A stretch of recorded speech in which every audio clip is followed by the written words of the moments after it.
And in Washington, forget the sequester. Snowquester was the word of the day. The storm system that's already dumped record amounts of snow on Chicago was headed to the U.S. Capitol. Though Washington prepared for the worst, it seems to have been spared the very worst. Robin Stickley is in Washington for us tonight. Robin.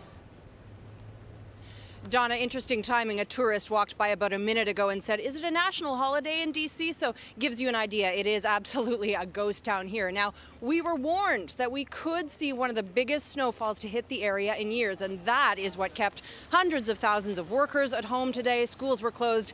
Even the animals at the National Zoo decided to close up shop for the day. In the end, as you said, it did not materialize. We did not see much snow here. However, this storm was a record breaker. Washington, D.C. likes to think of itself as the most powerful city on Earth. But today, a few centimeters of wet snow was enough to turn things inside out. But at least it's the Canadian colors. The typically busy buildings and National Mall deserted, Congress canceling their hearings. We all know the weather's inclement. It's getting worse. And those trying to track the system couldn't win. You always want to forecast the potential, and you take your lickings after that. But in this case, we just didn't get enough cold air. But the empty streets weren't all bad. So, had a seat on the metro, which is nice. So there's an upside to all of this. Yes, exactly. It could be worse. We could have actually gotten the snow that they were calling for. While D.C. skirted the storm, records were broken in Chicago, where more than 15 centimeters caused the roof of this restaurant to buckle.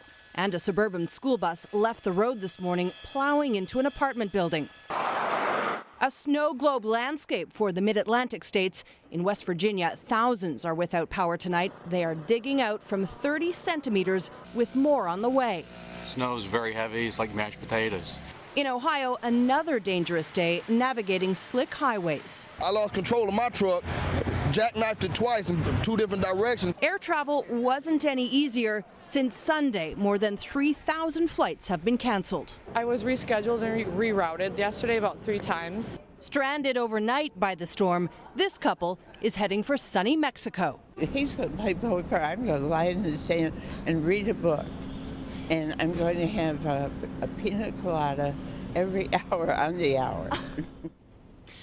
Well, it's not going to be Cancun here by any stretch, but it is going to warm up. We're looking at flirting with 20 degrees by the weekend. So again, heading for spring-like temperatures. As for the storm, it's not over, Donna. It's heading east now from here towards the coast, and with it, a flood warning. That's really bad news for communities like New Jersey. You may recall Hurricane Sandy sheared off many of the dunes that were protecting homes in that area. So now those homes are exposed and vulnerable to new damage.